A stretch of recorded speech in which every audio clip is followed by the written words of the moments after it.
Next, we'll be hearing from Chris Gavreau.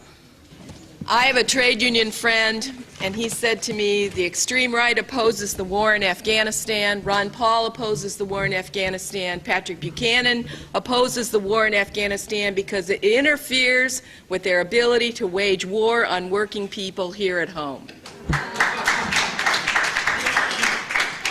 I think that's the essence of the matter.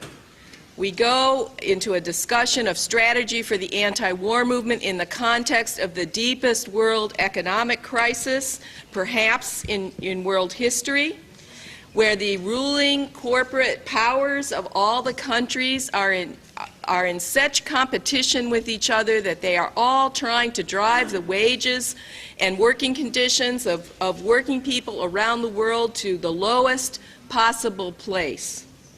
And what happens when that is the goal of the corporate elites around the world? What did they do in the 30s is what they're trying to do today. They fund extra electoral right-wing organizations. They fund them, they give them support, they create a situation where if they need them to function in a paramilitary way, to use their troops against the organizations of working people, gay people, women, etc., they can. Now in Europe today, where the economic crisis is extremely deep, we are seeing a significant rise in right and neo-fascist organization and mobilization in every country. The British National Party's been pulling 20%. Italy's been racked by anti-immigrant pogroms. We see the signs we see some signs that there's a progressive leadership emerging, but so far our side is mostly beset by demoralization because of the capitulation of social democratic forces on the assault of the living standards and dignity of the populations. Here it's a little less extreme. But up to this point, the demobilization of labor and social movements that accompanied the Obama election has not been overcome. And this means that there is a tremendous vacuum. Koch Foundation, other major corporate interests are stepping into that vacuum, funding the Tea Party, funding the election campaigns and propaganda of the far right, and in the absence of a labor fight back, this is an extremely dangerous situation for social justice activists and working people. Now, the question is, how do we build an anti-war movement? How do we build a majority movement? How do we have the broadest audience? Is it true, as Kevin says, that if we align with the right, we have a larger audience? Absolutely not. The vast majority of people in this country that we have to appeal to work for a living. They're losing their jobs, their health care, their houses are being foreclosed upon, they're being deported. The center of working class struggle in this country is in Arizona, where the immigrant workers are fighting the fight for social justice. What is the program of those people that Kevin suggests will strengthen our movement?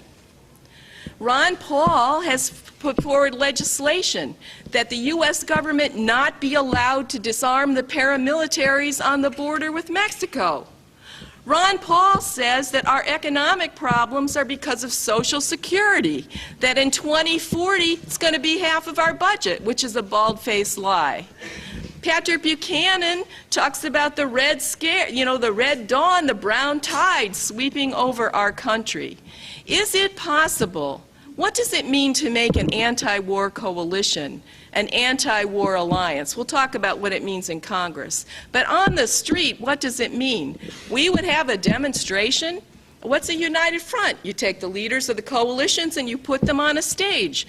Does anyone actually think that if we put Patrick Buchanan on the stage, that any immigrant worker would come to a demonstration, that any unionist would come to a demonstration?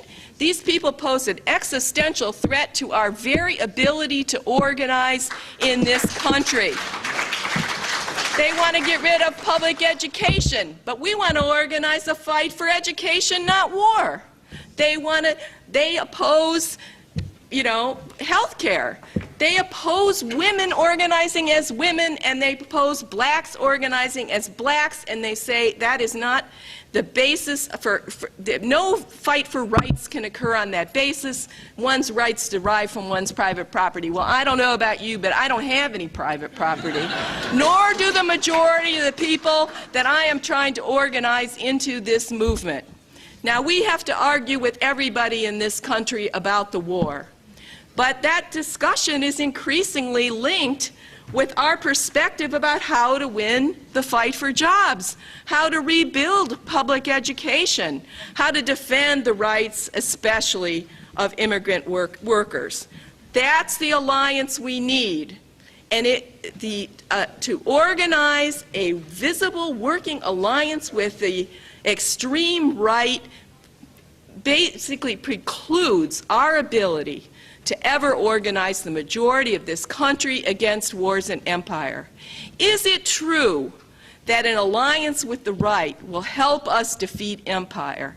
I say absolutely not. The only force on this planet who actually has the self-interest to end wars and imperial occupations are the working people of the world, and we will end it in solidarity with each other. We will not do it by normalizing the discourse, the political activity of these people whose whole political program is to destroy the organization of working people, immigrants, and women in this country. That is an impossibility. Now, what is is somebody going to give me a time of 1 minute?